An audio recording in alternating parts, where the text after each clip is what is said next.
I'm like, oh, this is going to be a bit juicy. Yes. Well, there are some. Listen, Rory is filming. Dolores has not filmed, but Rory is filming. There's secrets and tea being spilled, pictures being leaked.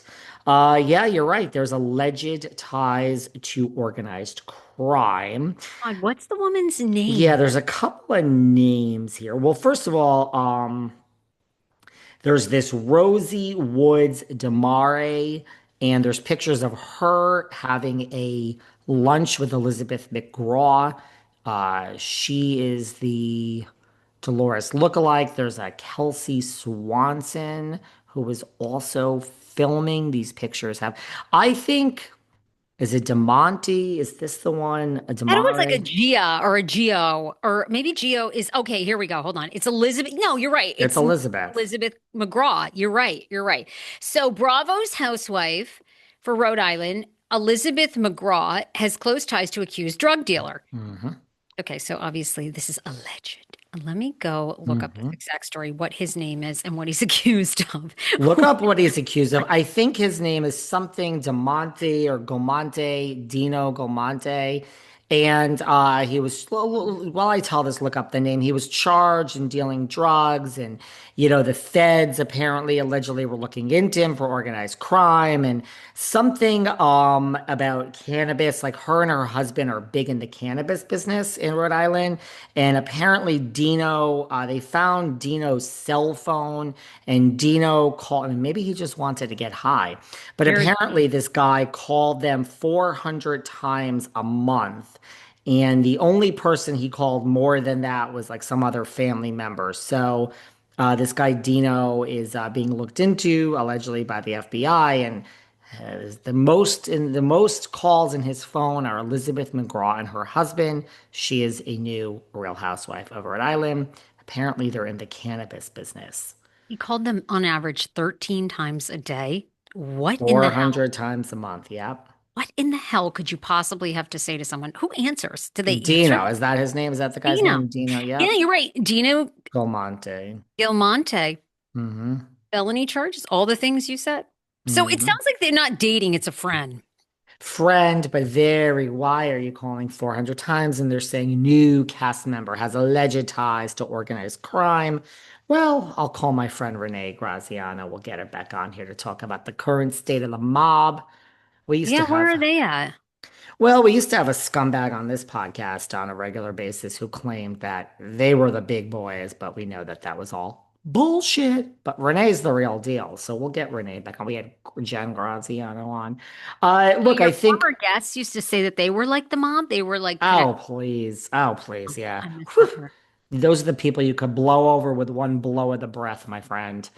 But Dolores ain't filming yet, and this Damare Elizabeth McGraw, we got our eyes on you because you're maybe the guy just wanted to get high. I mean, mob, cannabis industry. We shouldn't make assumptions those go together, but apparently he called them Well, it for. sounds like addict behavior if you're calling on average 13.3 times a day. I mean, that seems like an addict, like There you go. now maybe there were some days he called 26. I just can't even imagine. I mean, I would block somebody. I can't even imagine, but I guess it all depends on what business you're in. You excited for this RHORI business? Yes, I am getting excited actually. I'm Hey, getting I'm getting a little bit excited. I like the leaks. I like the interest. I like it. I like it. Could be Rhode Island.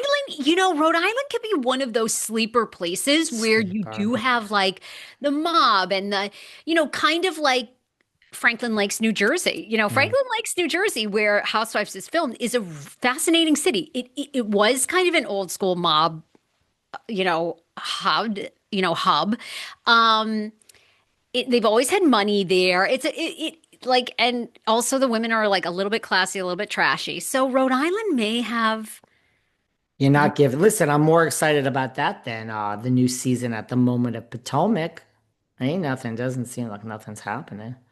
Don't say this about my I gals. don't know. I mean, anything going on there in Potomac? We need a good season, girl. I love them all. I love them all. I mean, the Are we, professors. but are we even like, are there such a thing as good seasons aside from Salt Lake? No, it's over. Maybe Rhode Island. Maybe Rhode Island. I mean, RHOA, like, is anybody talking about that still? I know we're in the Oh, reunion phase. Anybody? no. Okay, what about RHOM? Well, a lot of people, feel that. Look, I don't know if anyone out there is. I think Julia's going to lose her job after this season, not because of anything physical. Look, she threw the drink on Gertie a few weeks ago, and the world is on Gertie's side. If there's anyone on Julia's side, I would like to hear from them. I don't see anyone, and I have a weird feeling that. Not just because of this. I just have a weird feeling the cast is going to be shaken up. I think Julia's going to lose her job at the end of this season. I just feel nobody likes Julia and she's also boring. Like, look, you brought us Martina. I mean, there's a lot of controversy. She got a facelift while Martina was going through the cancer and treatments, but I just think it's over with Julia. No, I don't think we're going to keep her just because she's the token lesbian and she has Martina as a wife. That was great for the first bunch of seasons. I think people don't like her, and I think her story has run out. You have Okay, two new see babies. that. Okay, great. I could see that. Yeah, I think it's time. Something's got to change. On Miami, mixed reviews. Yeah. Lots of people say that's their favorite. They love it. A lot of Well, people, not a lot, but I would say a handful, 10, 12, have slid in my DMs that hmm listen to us or, whatever, like, or just like, are you watching this? And I'm like, God, of all the things to watch, like, not really. Not really. Okay, They just, well, I tried years ago, but after it went on pause, I never could, and they picked it back up. I never could I just never. I almost feel like I'd rather watch Dallas and Dallas oh ain't God. No, Miami is good. It's good, but it's a mixed good. bag. A lot of people aren't loving it, but I think it's not bad, and I think Miss Lemigova, unfortunately. It's your last season. Everyone is Team Gertie. She threw the drink. Yeah. Speaking of Miami, speaking Talk of to me. Miami, Talk well, to me. you have a very good friend of yours, Bethenny Frankel. And she says that she's going to get engaged. Now, there's a couple of things to this. First of Get all, engaged. She's been engaged, what, 9, 10 times? How many times? Get engaged. isn't that Danielle Staub? Oh, Bethany Frankel has been engaged just as many. Hold on. I'll Google. I guess you're not interested in, you're really taking Miss Frankel down today, huh? You're just not feeling it, huh? Because well, she has a couple of things to Not say, really. Bethany. First of Oh, all, sorry, yeah, sorry. Well, maybe I got them two confused. times. Apparently, she's been engaged total of 2 times. There you go. Dennis Shields in 2018. Who's passed Paul on? Brennan. But then, of course, she was engaged and married to Jason Hoppy. So there's three.